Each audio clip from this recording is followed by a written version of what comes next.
Hey again. Welcome back. I am going to talk more about some dating and some spiritual stuff and different things in my early 60s. Okay, there was this guy, get right into it. Um, there was this guy, he was awesome, and he was from the Netherlands, and he had lived in different countries in South America and around Europe, and he spoke 5 languages. Uh, Brilliant man and very spiritual. And he was in both of my social groups, in the Celebrate Atlanta group and in the Christian Singles group, which I talked about in earlier episodes. I hope you watch them.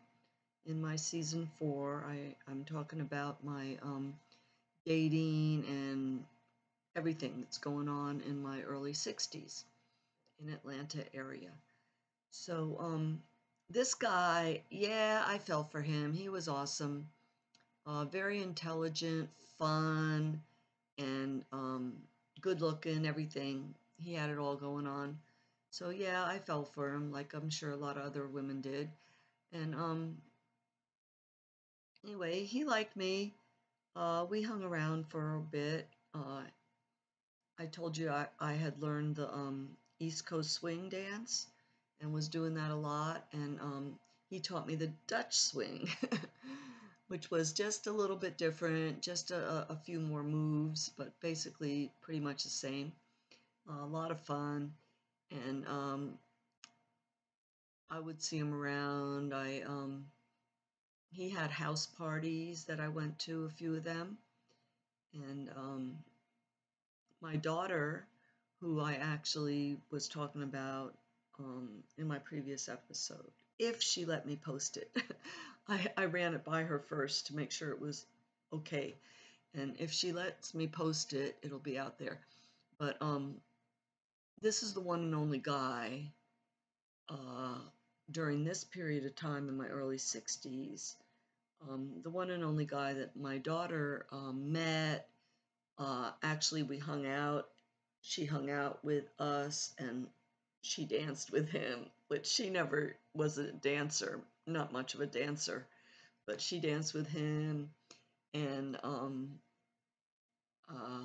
he came over one day when all my kids were there at my apartment. By the way, I don't think I even mentioned that I only live with that other lady and the other 2 guys um, in the big, beautiful house in Windward in Alpharetta. I only lived there 1 year, and that was real good because I was able to save money during that time on my new job at GPC, which I talked about. Um, so after 1 year, and that was all I could stand there, I needed more space for myself, more privacy. And I got an apartment right by my job, right by my new job. It was so perfect. Um, I mean, my commute was 3 minutes. I could walk if I wanted. Um, and uh, anyway, so I was living there at this time. And he came over when my daughter was visiting, and my 2 sons were over. I think it was maybe around Christmas time, maybe, or I don't know. For some reason, all my kids were together with me, which was rare uh, since my daughter lived in California. Um, so he actually came to spend time with me and my 3 kids, and it was awesome. I mean, we visited till wee hours of the morning, and it was really sweet. I mean, all these guys that I dated, nobody else ever took that kind of time, took that kind of care for my kids or anything. And that was very sweet of him. And he was fun. He was fun, and we had some really great conversations. He was uh, incredibly intelligent, talked 5 languages. I mean, awesome person.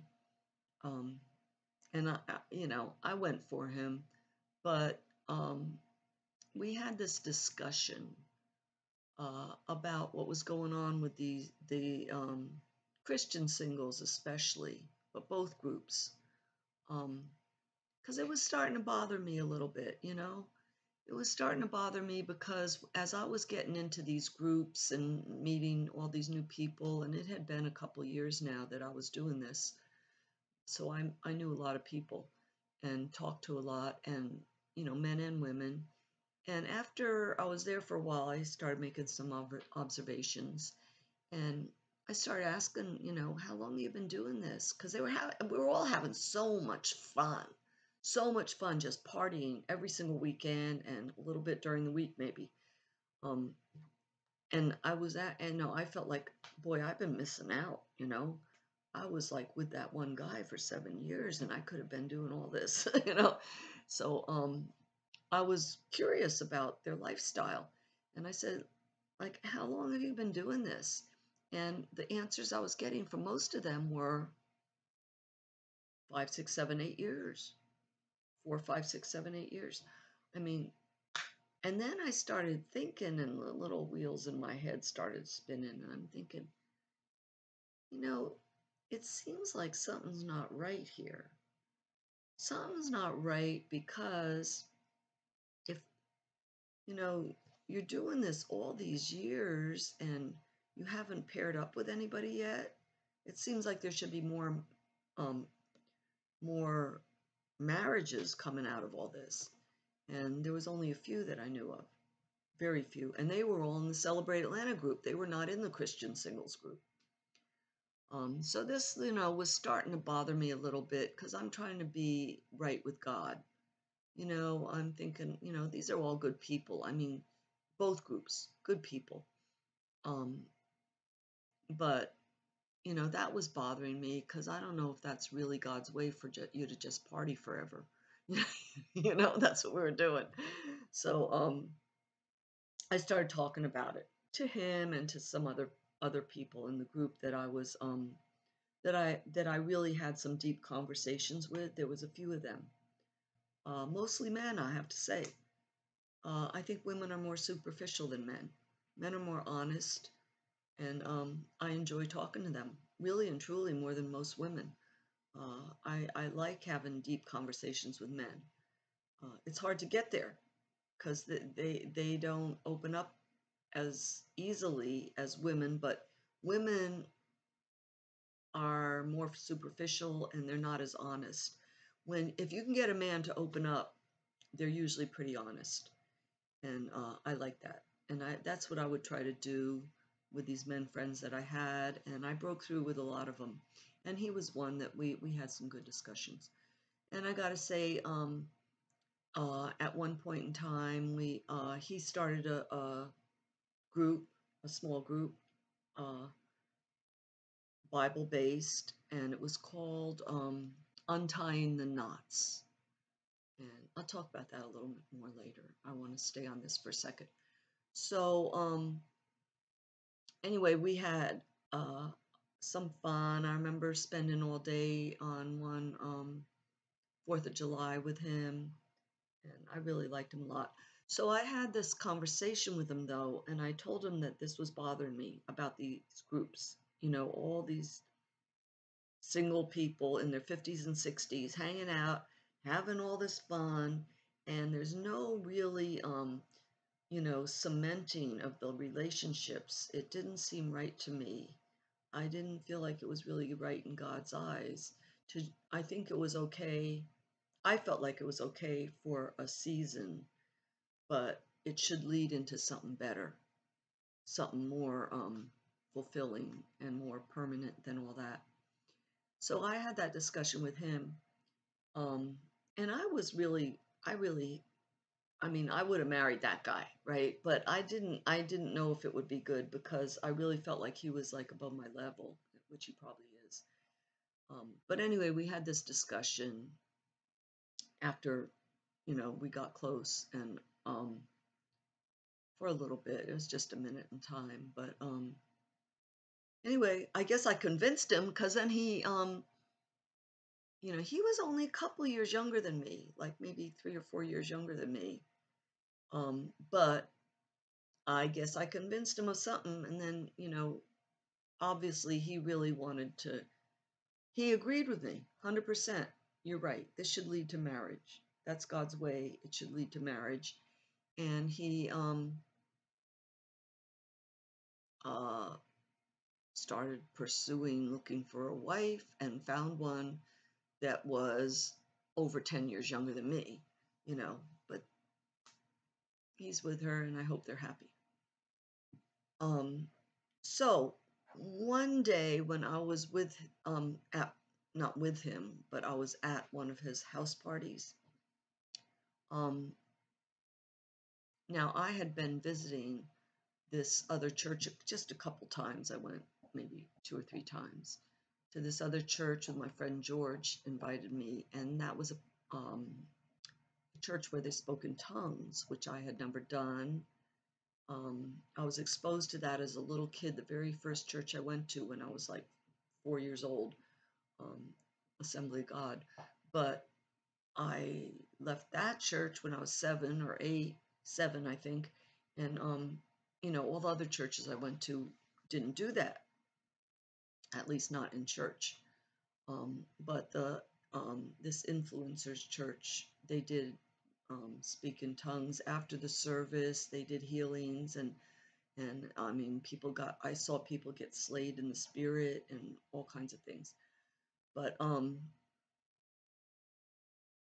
so I was thinking about it, and I was reading about it, studying about it in the Bible. And I was at one of his one of the um, the Dutch guy from the Netherlands. Anyway, I was at one of his parties, and this was the Christian singles group. And sitting in the living room, there was 2 guys sitting, one on each side of me. I barely knew them, just slightly.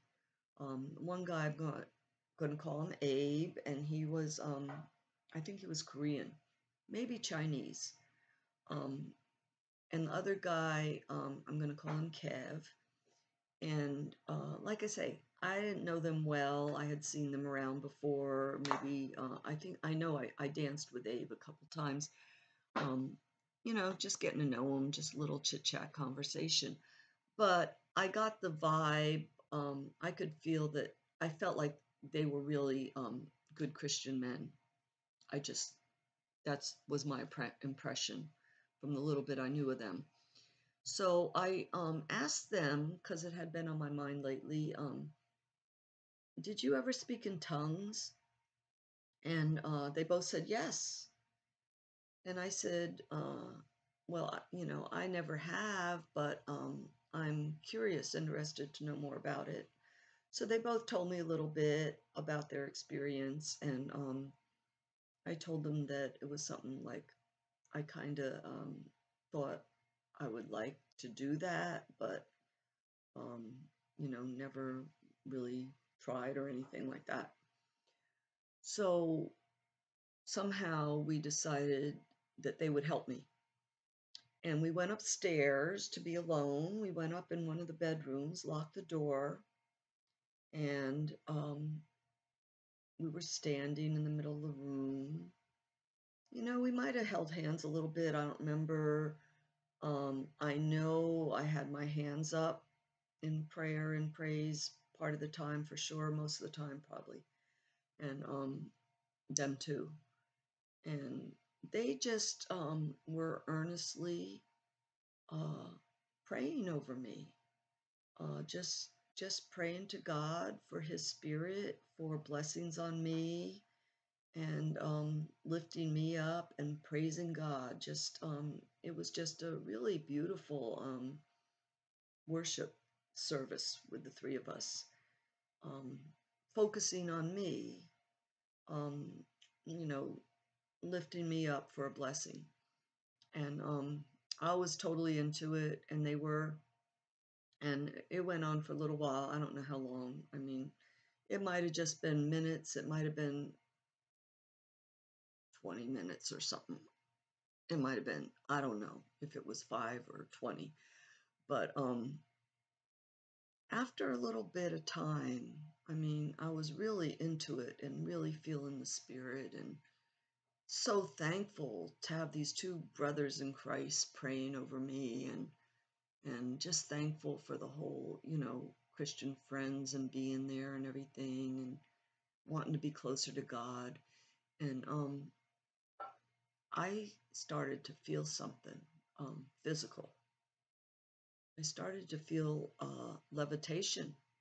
I started to feel like I was being lifted up off the floor. Now, I have had this feeling before only in dreams. A few times I was very blessed with these beautiful dreams where I actually lifted up off the floor and flew around like a bird, in control of where I was flying, looking down on other people. Um,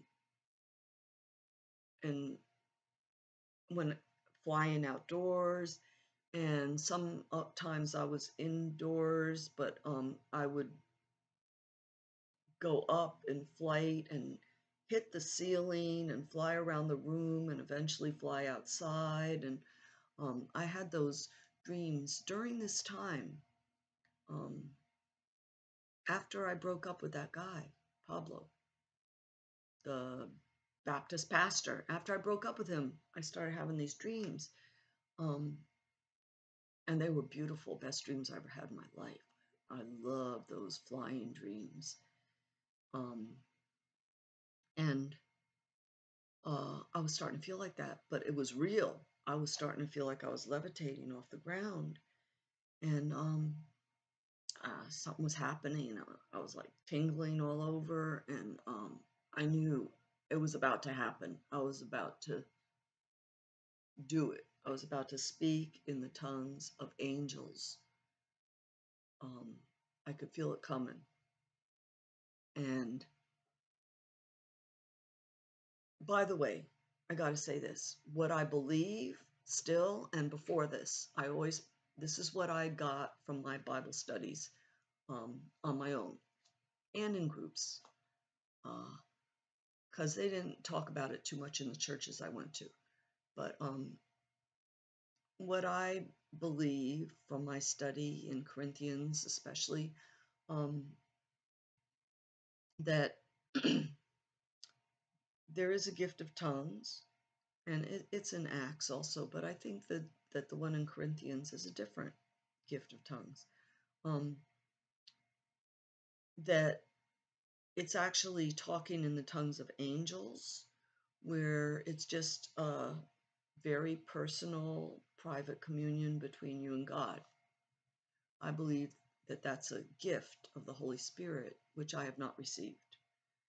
And some people do. From reading all that, what I read in the Bible, my understanding is that it's totally a gift, and it's not the most it's not the gift that you should covet the most. It's not one of the most important gifts. It's just an extra special blessing if you get it. And I never had it.